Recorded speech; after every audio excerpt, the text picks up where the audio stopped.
Os álibis mais audaciosos e absurdos já usados em tribunais. Parece natural que pessoas corretamente acusadas de crime grave se tornem rapidamente desesperadas e irracionais na tentativa de encobrir suas ações. Alguns réis, aqueles com bons advogados e inteligências robustas, podem criar álibis infalíveis para se protegerem, sejam eles culpados ou não. No entanto, em outras situações as coisas podem ficar um pouco loucas demais. Algumas defesas criminais foram praticamente ridicularizadas fora do tribunal, enquanto outras, embora aparentemente ridículas, conquistaram jurados e juízes de forma inexplicável. Isso só mostra que às vezes dar um tiro no escuro vale a pena. Curioso para saber que histórias são essas, continua na galeria e descubra algumas das desculpas mais extremas e esfarrapadas que já usaram no tribunal.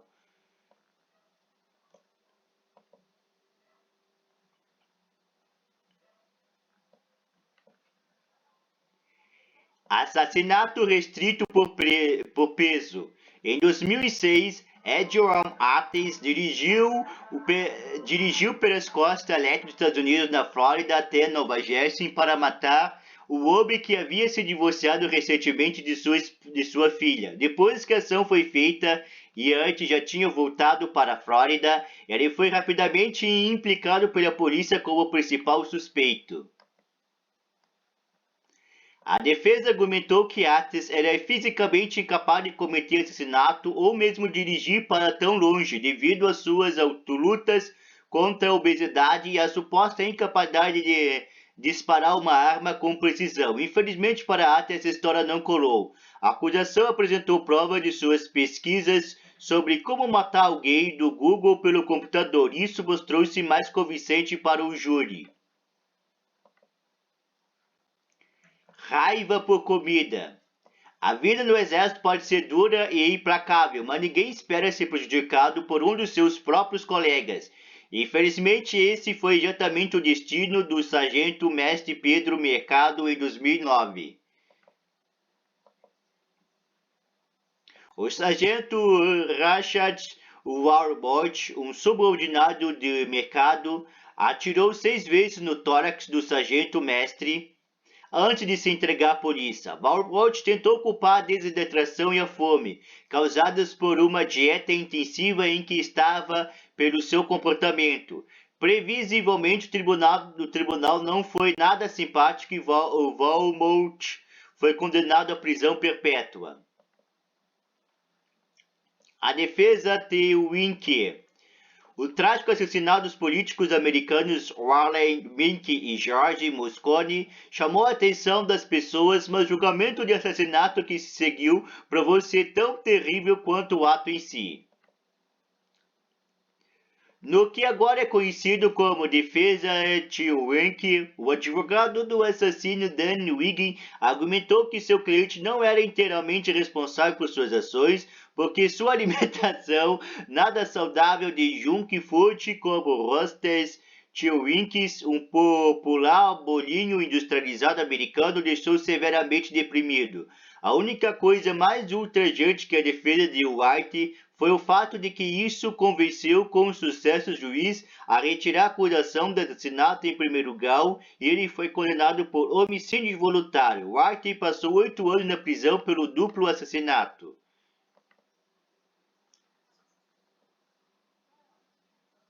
Afluência. Em 2013, os advogados do rico adolescente Ethan Coach alegaram que ele não poderia ser responsabilizado pela morte de 4 pessoas inocentes por conta de seu grave caso de afluência, um mal-estar psicológico pseudocientífico que supostamente afetam pessoas ricas. Em outras palavras, Coach era muito rico para saber que o que estava fazendo era errado. Enquanto dirigia bêbado a caminhada de uma festa, Coach cortava o tráfego sem levar em conta a segurança de ninguém. Ele bateu na frente do SUV que estava parado no acostamento da estrada, matando 4 pessoas e ferindo muito mais. Em uma demonstração horrenda de injustiça, a defesa da respeito à fluência funcionou e Coach foi condenado a 10 anos de liberdade condicional sem nenhum tempo de prisão. Preocupação com narcóticos.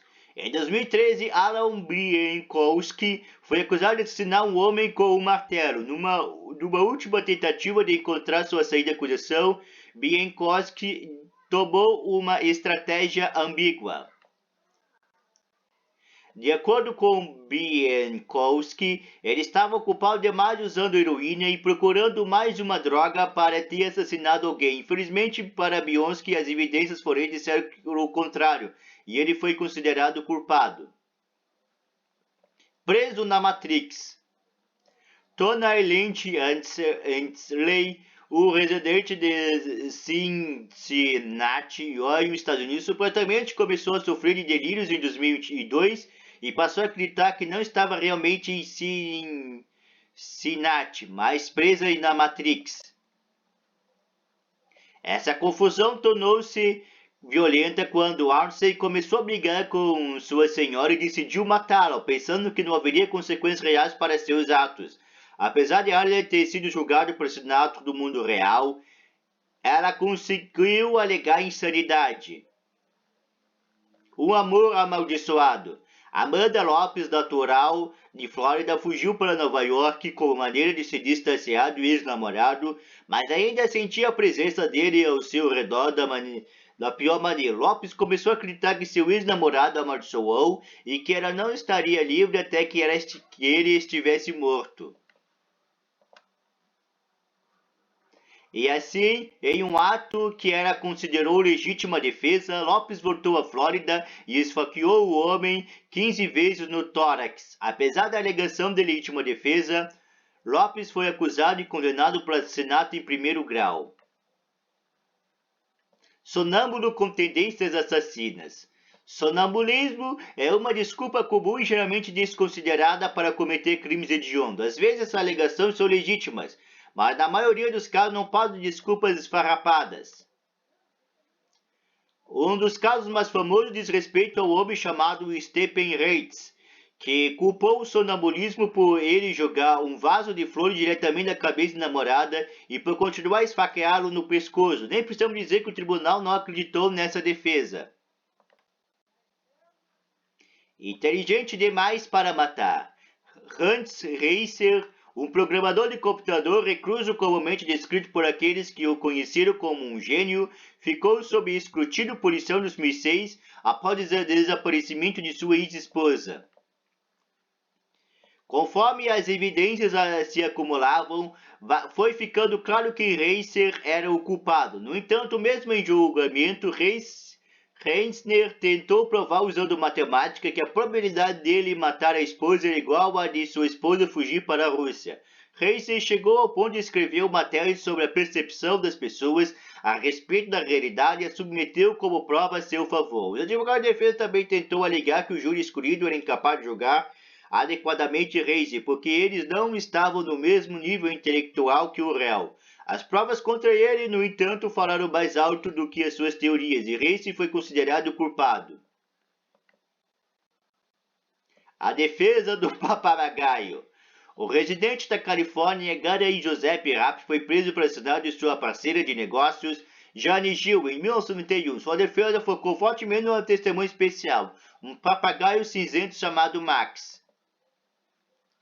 De acordo com o Rapp, e a sua defesa foi ouvida, nascendo no clipe o gritando o nome Richard e não Atiele. O advogado e Rasp tentaram colocar Max para depor como forma de tirar a verdade do pássaro, mas o juiz não permitiu. Com sua testemunha principal fora de cena, Rasp foi condenado por assassinato. Os atiradores de Tupac Shakur. Os meios de comunicação há décadas culpam músicas, filmes e videogames pelo crescimento dos crimes violentos em adolescentes e jovens adultos. Embora muitas das teorias tenham sido desmascaradas ou abandonadas, em 1994, então, dois adolescentes tentaram usar esse argumento a seu favor.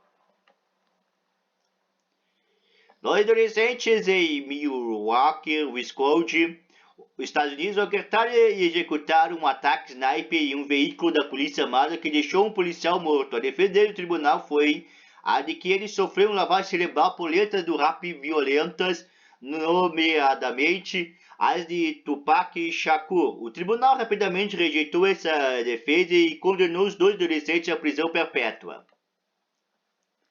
Licantropia clínica. Licantropia clínica é o termo médico usado para alguém que acredita ser um lobisomem. Chama-se assim porque é considerado uma condição psicológica, já que obviamente lobisomens não são reais. Isso não impediu o homem de Warrior culpar sua fera interior por suas explosões quando estava bêbado. Depois de ficar bêbado ao extremo e começar a puxar a briga por toda a cidade, Thomas Stroop foi finalmente encontrado desmaiado em seu trailer pela polícia. Quando acordou, Stroop começou a rosnar para os oficiais. Mais tarde, depois de lúcido, Stroop explicou que numa viagem à Alemanha ele tinha sido arranhado por um lobo e desde então mudava de forma e entrava em reino de terror. A polícia decidiu que ele era simplesmente um bêbado furioso. Obrigado, Obama. Pamela Dom foi pega tentando comprar itens com uma nota de $5, obviamente falsificada em 2015. Uma vez que as autoridades foram alertadas, encontraram cerca de $50 mil em dinheiro falso no seu apartamento, todos impressos em papel branco comum. Quando perguntado sobre o que a fez pensar no seu plano poderia funcionar, Thomas explicou que ela tinha lido online que o então presidente Barack Obama estava permitindo que todos os cidadãos com uma renda fixa imprimissem seu próprio dinheiro. O artigo em questão tinha sido publicado em um site de notícias satíricas e Dom acabou sendo acusado e condenado por falsificação. Qual gênio é o malvado? A história do gêmeo bom e do gêmeo mau é bem conhecida e tem sido usado frequentemente, embora quase sempre sem sucesso em casos fracos de defesa. Uma vez, no entanto, em 2009, essa linha de defesa salvou a vida de dois irmãos. Satis e Sabaris Roche, dois irmãos malaios, ambos do ramo de contrabando de drogas, foram julgados por traficar grandes quantidades de maconha e ópio para o país. Se eles fossem considerados culpados, a punição seria a execução. Mas a acusação encontrou um problema e tanto. Eles não sabiam que os dois Reich eram gêmeos e achavam que estavam lidando apenas com uma pessoa. Cada irmão culpou inflexivelmente o outro pelo crime e como nem a polícia nem a acusação conseguiram identificar definitivamente qual irmão foi pego pela câmera contrabandeando drogas, ficou impossível provar a culpa dos dois e ambos saíram livres.